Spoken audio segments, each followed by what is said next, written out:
There are moments throughout our lives that define us. One moment for me was an icy night in October of 2003. I was riding in the back seat of a truck, and a car came up beside us, got out of control, hit us, sent us into a spin, and then we rolled 3 times. And then we slid. It's amazing how many times in my life that I thought, I don't want to be on the planet anymore.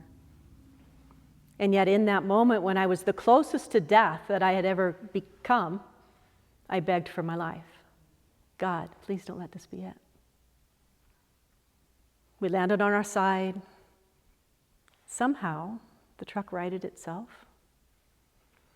3 adults and 2 dogs walked away from that with minor injuries, nothing broken.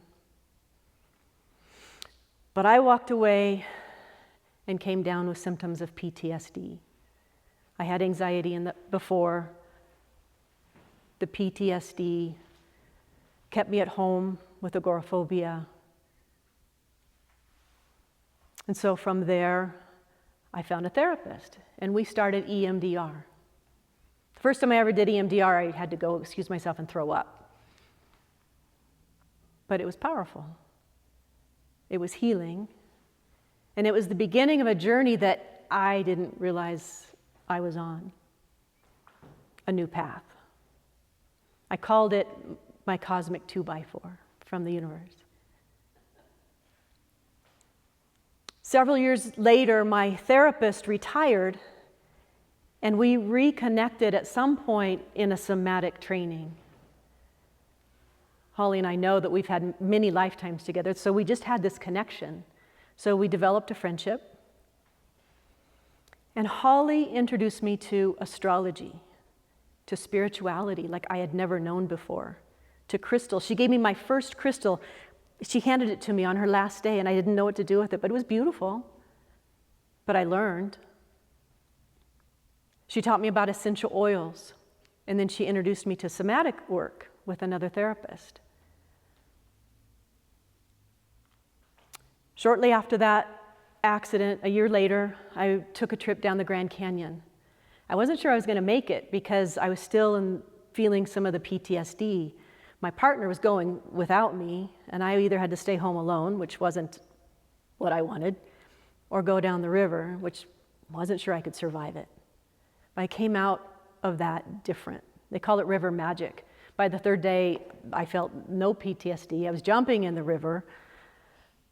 Part of the healing, right? God knows. He knew that I needed that. We paid for it a year in advance. We didn't know.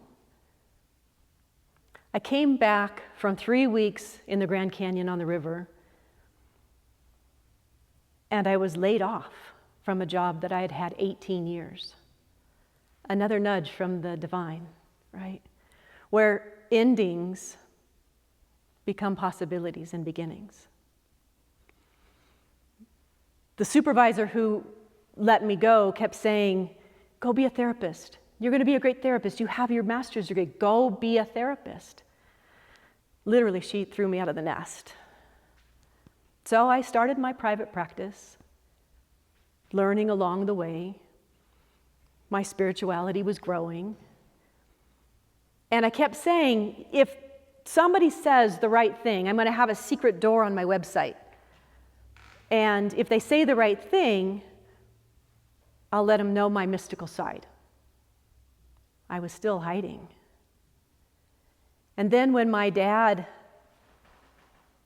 came down with dementia, and it was the most chaotic time of my whole life. I wasn't sure I was going to survive it. And it was in those moments that I realized that the chaos and the randomness were not random. They had to have a purpose. They had a purpose in my life. And it deepened my spiritual practice. And I realized that the secret door needed to be the main door. And that's where Everyday Spirit Quest began. That's where my vision of being a spiritual guide began. And I had this vision of creating Everyday Spirit Quest. And so I've been rerouted. I found grace in change, groundedness in chaos, light in the shadow, and the truth in the quest. Realizing that it's a journey, there's no destination, and honoring the journey, honoring the path, and realizing that from a very young age, I was guided.